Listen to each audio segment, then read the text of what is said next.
Apenas 1% das empresas que pediu recuperação judicial no Brasil saiu recuperada do processo. Desde que a nova lei foi criada em fevereiro de 2005, cerca de 4 mil companhias recorreram à justiça, mas somente 45 conseguiram voltar a funcionar regularmente. Qual é a razão do insucesso? A recuperação judicial funciona ou não no Brasil? Esses são os principais temas de hoje do Pensamento Jurídico, uma produção da Associação dos Magistrados Mineiros, a AMAGES. Para falar sobre o assunto, nós vamos conversar com o desembargador Moacir Lobato de Campos Filho, da 9ª Câmara Civil do Tribunal de Justiça de Minas Gerais. Ele ingressou na magistratura há 1 ano e meio, pelo 5º Constitucional da OAB. Já foi secretário de Defesa Social do Estado, controlador-geral do Estado e é professor de Direito Empresarial na PUC Minas. Doutor Moacir, obrigado pela presença, mais uma vez aqui, receber no Pensamento Jurídico. Eu que agradeço a oportunidade. Prazer é nosso. Nós não teremos hoje o quadro Pensamento Universitário, em que estudantes de faculdade de Direito me ajudariam a entrevistá-lo em função das férias aí. Mas teremos o quadro Pensamento Literário, em que o senhor fará indicações de leitura aos nossos telespectadores. Doutor Moacir, a recuperação judicial, afinal, funciona ou não no Brasil?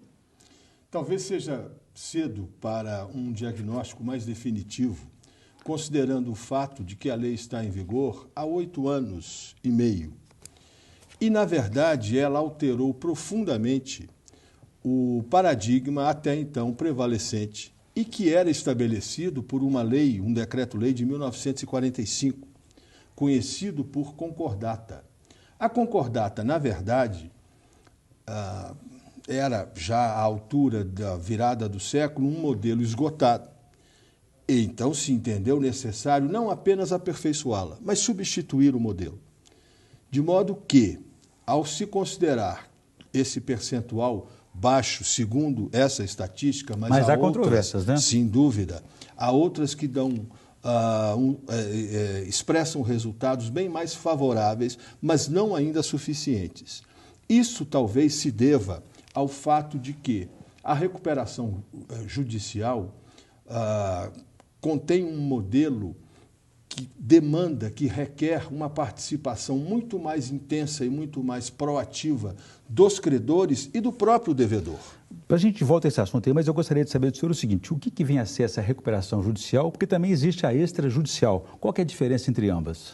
Na verdade, a recuperação pela Lei 11.101 de 2005, ela constitui um gênero que se subdivide em 2 espécies.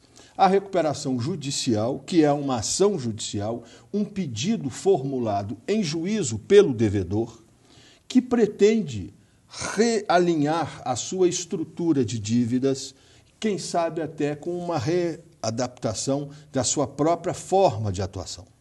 É um processo que, como disse anteriormente, envolve hoje muito mais a participação efetiva dos credores. Fornecedores, né? Fornecedores, bancos e todos os outros que se acham vinculados aos seus efeitos. Acionistas também? Acionistas, sem dúvida.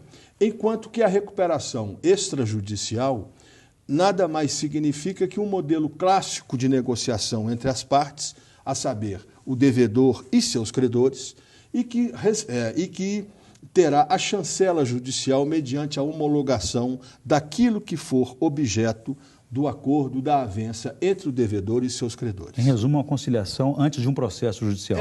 Antes de um processo e para, quem sabe, evitá-lo. Esse é o maior, digamos, efeito desejado para as recuperações, quer a judicial, a mais conhecida, a mais praticada no Brasil, quer para a recuperação extrajudicial. Se eu entendi bem, uma das razões do insucesso é a decisão da empresa de recorrer à justiça.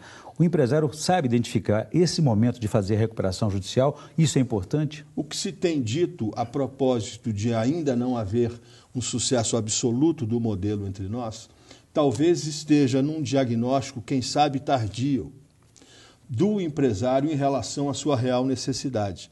A exemplo do que ocorre em matéria de saúde, onde se tem, por exemplo, a constatação de que um exame ou de que providências preliminares podem evitar um mal maior, também se pode, grosso modo... A fase inicial da doença, sim, né? O terminal. Estabelecer essa questão. Na verdade, o empresário sempre acredita, tem aquela perspectiva de que os negócios vão melhorar.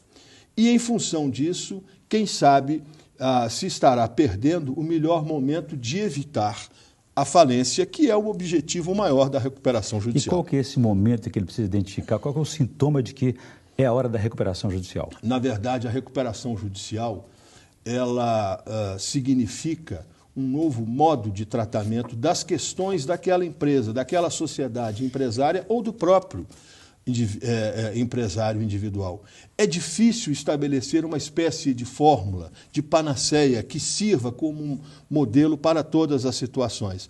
Mas diria que o empresário deve estar atento e bem vinculado à realidade econômica de sua atividade, porque ele, além dos que o auxiliam, os profissionais que estão conjuntamente com ele no exercício diário da empresa, saberão certamente identificar, embora, repita, não haja a existência de um modelo que estabeleça a priori aquele momento ideal ou desejável para tanto. Eu tenho um dado aqui que gostaria que o senhor comentasse, que nesses 8 anos e meio de vigência da nova lei, das empresas que recorreram, só 23% delas tiveram seus planos de recuperação aprovados pelos credores.